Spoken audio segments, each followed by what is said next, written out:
భయపడుతున్నారా? కలవరంతో ఉన్నారా? అలజడితో ఉన్నారా? అర్థం కాని పరిస్థితులు ఉన్నారా? ఆయాసపడిన పరిస్థితులు ఉన్నారా? అలసిపోయిన పరిస్థితులు ఉన్నారా? నేను నిన్నే నమ్ముతున్నానయ్యా, నేను నిన్నే నమ్ముతున్నానయ్యా. చెప్పండి దేవునితో, దేవా నేను నిన్నే నమ్ముతున్నానయ్యా.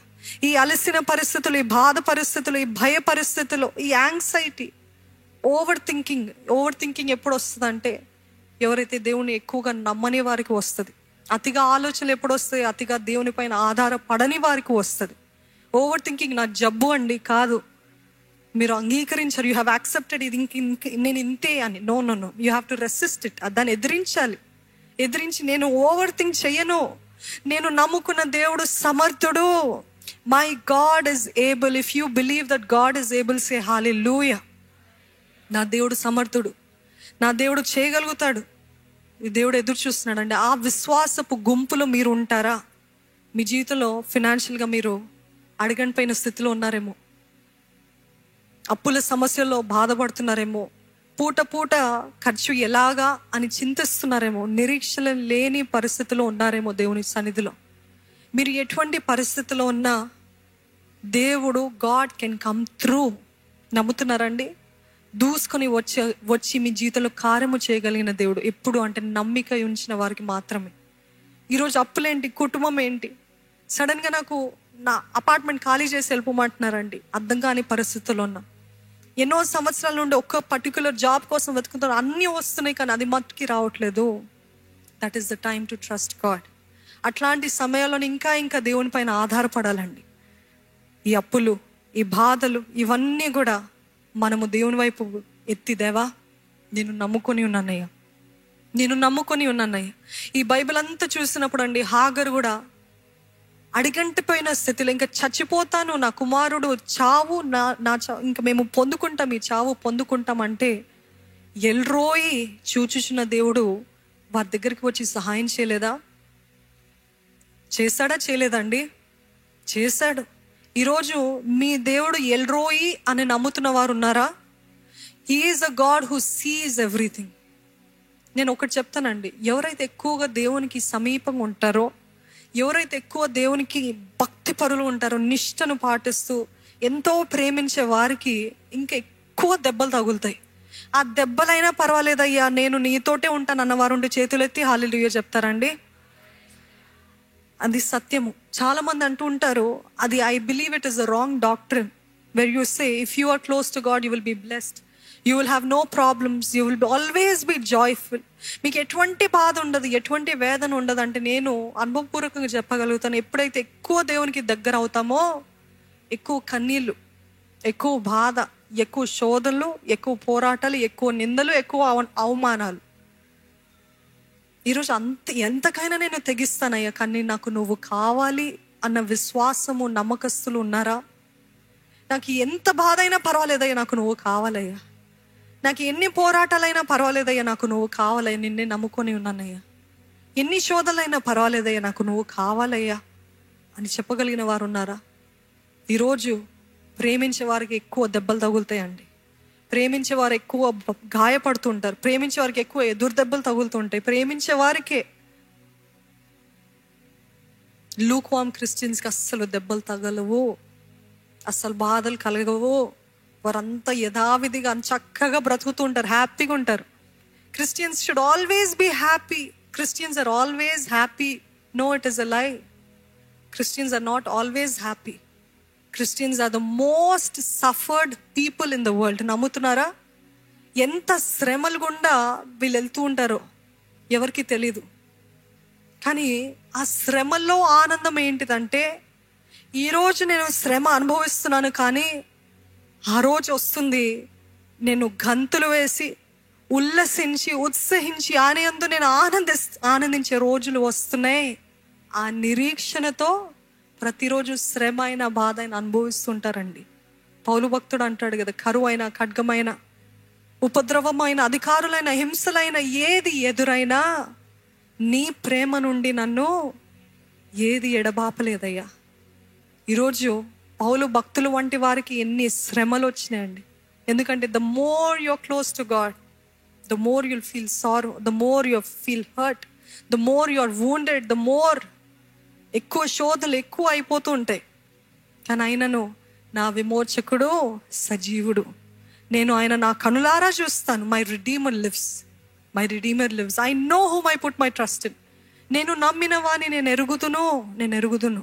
ఈరోజు ఏ విషయంలో మీరు అడగనిపోయిన పరిస్థితిలో ఉన్నా, నా జీవితంలో ఎటువంటి సంతోషం లేని పరిస్థితిలో నేను ఉన్నాను అన్న పరిస్థితిలో మీరున్నా, remember this is a time of great testing.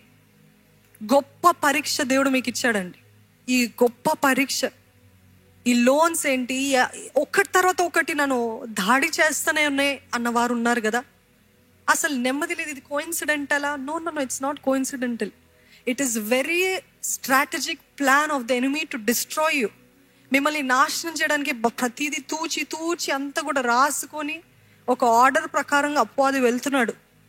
దేవుడు ఎందుకు అనుమతించాడంటే, దేవుడు అనుమతిస్తాడు కావాలని కొన్నిసార్లు మనల్ని పరిశుద్ధపరచడానికి, మనల్ని సరి చేయడానికి, మనల్ని ఇంకొక లెవెల్లోకి ఎక్కించడానికి, మనల్ని హెచ్చించడానికి ఇటువంటి శోధనలు, ఈ పరీక్షలు దేవుడు అనుమతిస్తాడు.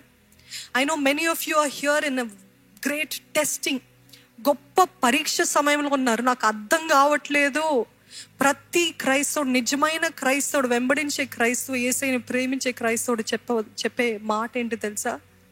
నాకు అర్థం కావట్లేదు అయ్యా, నాకు అర్థం కావట్లేదు, నా జీవితంలో ఏం జరుగుతుందో నాకు అర్థం కావట్లేదు. Confusion.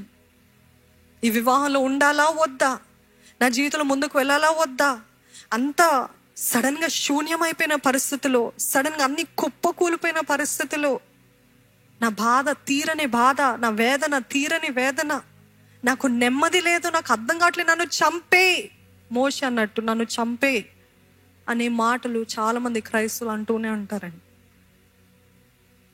I'm telling you, you're in a period of season of great testing. ఇది పరీక్ష సమయము మాత్రమే. ఇది పరీక్ష సమయము మాత్రమే. ఈ పరీక్షనే మీ అంతములాగా ఉంటుంది. ఈ పరీక్షని ఇంకా అయిపోయింది, కుటుంబం చెల్లా చెదురైపోయింది, ఈ పరీక్ష సమయంలో ఇంకా నా జీవితం అయిపోయింది, ఈ పరీక్ష సమయంలో ఇంకా నా వల్ల అవ్వదు అనే పరిస్థితిలో మీరు ఉంటారేమో. కానీ దేవుణ్ణి అడగండి, దేవుని సన్నిధిలో మొరపెట్టండి. Cry out to God. If there's anything that can deliver you or set you free.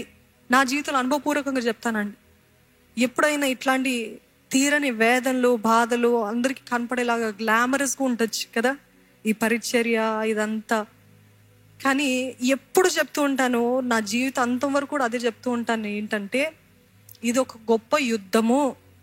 ఈ యుద్ధంలో ఫ్రంట్ లైన్లో నేను సేవకులు ఉన్నాము. ఎవరికి ఎక్కువ దెబ్బలు తగులుతాయంటే మాకే. మీరు అనుకుంటున్నారు వాళ్ళకి ఏం తక్కువ, వారికి ఎంత సంతోషము, వారికి అందరు గౌరవించే వారికి ఏం తక్కువ. No no no no no we are very active in spiritual warfare. ఈ ఆత్మీయ యుద్ధంలో, ఆత్మీయ రంగంలో ఎంతో గొప్పగా, ఎంతో ముమ్మరంగా ముందు లైన్లో ఉన్నాం. Strike the shepherd and the sheep will scatter అని ఆయన వాక్యం తెలియజేస్తుంది. ఏంటండి, కాపరిని దాడి చేస్తే అన్నీ చెల్లాచెదురైతాయంట. సో ఎక్కడ దాడి చేస్తాడు? మొదటగా మీకే కాదు దాడి, ఇక్కడ మేము చెప్తున్న వారికి మాకు దాడులు, మీకొక్కరికే కాదు బాధలు, శ్రమలు మాకు తెలుసు. అందుకనే దేవుడు ఇటువంటి అనుభవం కూడా నడిపిస్తాడు. ఎందుకంటే మీకు రిలేట్ అయ్యేలాగా దేవుడు, నా బిడ్డలు అనుభవించే శ్రమ మీకు తెలియాలి. వారు చెప్పేటప్పుడు మీరు వారి విషయమై కన్నీరు కార్చాలి, వారి నిమిత్తమై విజ్ఞాపన చేయాలి. మేము సుఖంగా ఉంటే మీరు బాగుండండి అని చెప్తే ఏం అవ్వదండి. మీ జీవితంలో ఎటువంటి కార్యం జరిగింది. అందుకని దేవుడు మొదటిగా ఆ కొలిమిలో మమ్మల్ని వేసి కాల్చుతూ ఉంటాడు. ఆ కొలిమిలో కాల్చేటప్పుడు అబ్బా మొర పెడుతూ ఉంటాం, నా వల్ల అవ్వదయ్యా, ఇంత గొప్ప భారము, ఇంతమంది అండి మీ పరిచర్లు, ఇంతమంది వస్తారా, బాగుంది. మోషే కూడా అన్నాడు, నేను కన్నానా, నేను పెంచానా, ఏంటి ఇంత భారం అని. చూడటానికి అబ్బా ఎంతమంది, ఎంత ఆశీర్వాదము, అంతే నొప్పి, అంతే బాధ, అన్నే కన్నీళ్ళు, అంతే. ఇదంతా ఆత్మీయ యుద్ధము. This is all a spiritual warfare. ఇంకెక్కువ మంది అవ్వరు అనుకోండి, ఎక్కువగా దేవుడు మాకు ఆనందం ఇస్తాడని కాదు, ఎంత ఎక్కువగా అవుతూ ఉంటారో అంత గొప్ప గొప్ప శ్రమలు, గొప్ప గొప్ప పరీక్షలు, గొప్ప గొప్ప శోధనలు.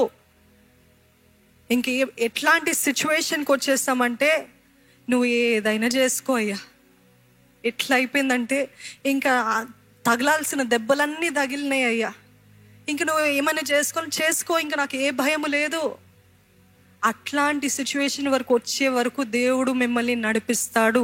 అట్లాంటి తెగింపు అంటే ఎప్పుడుకి వస్తారంటే, అట్లాంటి తెగింపుకి బాగా పరీక్ష సమయంలో దంచబడి, గుద్దబడి, దూషించబడి, హింసలు అనుభవించబడిన తర్వాత ఎలాగుంటుందంటే, ఆ మాటలు అన్నారా, అది అసలు వినను కూడా విన్నరా.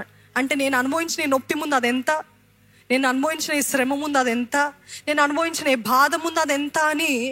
అందుకనే పౌలు భక్తుడు 5 సార్లు కొరడా దెబ్బలు తిన్నాడండి. 2 సార్లు ఓడ విరిగిపోయింది, రాళ్ళ దెబ్బలు తిన్నాడు, మరణపు అంచుల్లో ఉన్నాడు. ఇంకా ఆఖరికి ఏం చెప్పాడు తెలుసా? బ్రతుకుట క్రీస్తే, చావైనా. ఆ పాయింట్కి దేవుడు ఇప్పుడు మమ్మల్ని తెచ్చాడు. హల్లెలూయా. ఆ రీతిగా దేవుడు నడిపిస్తాడు. ఎందుకంటే బ్రతుకుతే నీ సేవ, బ్రతుకుతే తెగిస్తాము, ఎంతైనా సహించుకుంటాము, ఓపికతో కనిపెట్టుకుంటామయ్యా. చావైతే ఇంకా నీకే. హల్లెలూయా. ఎందుకంటే నీ రాజ్యంలో ఉంటుంది నెమ్మది, నీ రాజ్యంలో ఉంటుంది సుఖము, నీ రాజ్యంలో ఉంటుంది నవ్వు, నీ రాజ్యంలో ఎంత ప్రేమ, అది ఎంత బాగుంటుంది అయ్యా అని ఆ పొజిషన్కి వస్తుంది. ఈరోజు విశ్వాసాన్ని కోల్పోకండి, నమ్మకాన్ని కోల్పోకండి. ఎంత శ్రమైనా నా దేవుడు నన్ను విడిచిపెట్టాడు అన్నవారు ఉంటే హల్లెలూయా అని చెప్తారండి.